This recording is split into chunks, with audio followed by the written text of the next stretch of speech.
Have you ever heard the story of a man who declared war? All by himself, no army, no government support.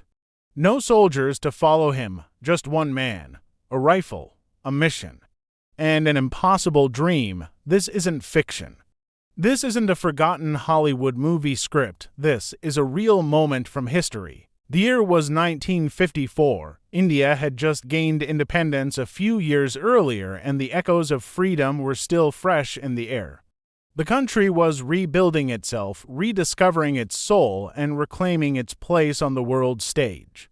But not every piece of India had been reclaimed. One such place was Goa, still under Portuguese control. India had been freed from British rule, but Portugal, it still refused to let go of Goa. It claimed the small coastal region as its overseas province, not a colony, and resisted every diplomatic request for withdrawal. Tensions were high, but even then, no one, absolutely no one, expected what happened next. Because suddenly, from out of nowhere, a man named Julien Francis Achard de Bonvouloir showed up. A name almost no one in India had heard before, and one they wouldn't soon forget. Julien was not Indian. He was not a diplomat. He was not a revolutionary. He was a Frenchman. Born in France, trained as a soldier, Julien had served in the French army during the Second World War. After the war, he wandered through different countries, growing increasingly disillusioned with politics, colonialism, and the way the world worked. Somewhere along the line, he became obsessed with India, especially with Goa. In his eyes, Goa had to be freed, and if no one else was doing it, then he would. On paper, it sounded noble.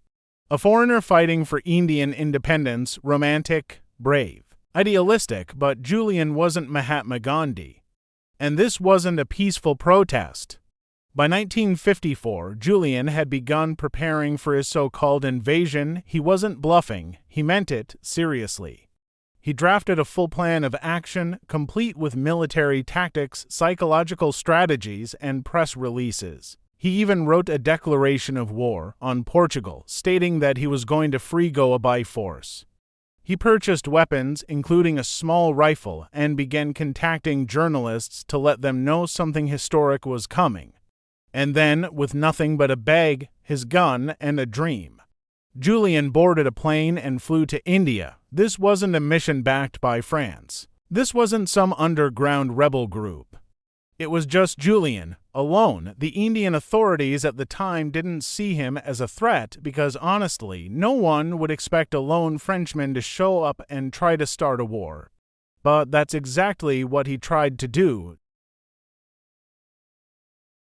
Julien arrived in Goa and quietly began his mission. He moved stealthily, avoiding attention, trying to blend in. He studied the geography, the security, the weak points. He identified a small Portuguese military outpost, lightly guarded, away from public view. And then, one day, he did it. He took out his gun, marched up to the outpost, and opened fire.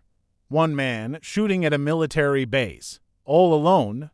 He fired a few rounds, none of them particularly damaging, and then, standing tall, he declared himself the liberator of Goa. He announced to the stunned soldiers that they were now free, that Portuguese rule was over, and that Goa now belonged to India. Of course, none of the Portuguese soldiers took him seriously. They didn't even fire back, they just stared, and then they called the Indian police. Within hours, Julien was surrounded and arrested by Indian forces. He didn't resist. In fact, he seemed proud, as if he'd completed some kind of sacred mission. He told the police that he wasn't crazy. He told them he was a revolutionary. That history would remember him as the man who took the first step to free Goa, but that's not how history remembers him. After his arrest, Julien was sent for mental evaluation. And honestly, no one could figure him out. He was clearly intelligent, articulate, passionate, well-spoken. He wasn't hallucinating. He wasn't out of touch with reality. But he had convinced himself that this was his destiny, that he, alone, had the power to liberate a land not even his own. The Indian government, already dealing with diplomatic tensions, didn't want international trouble, so Julien was quietly detained, then deported, and eventually forgotten. His so-called revolution ended not in gunfire, not in protest, but in a padded room and a plane ride home and Goa.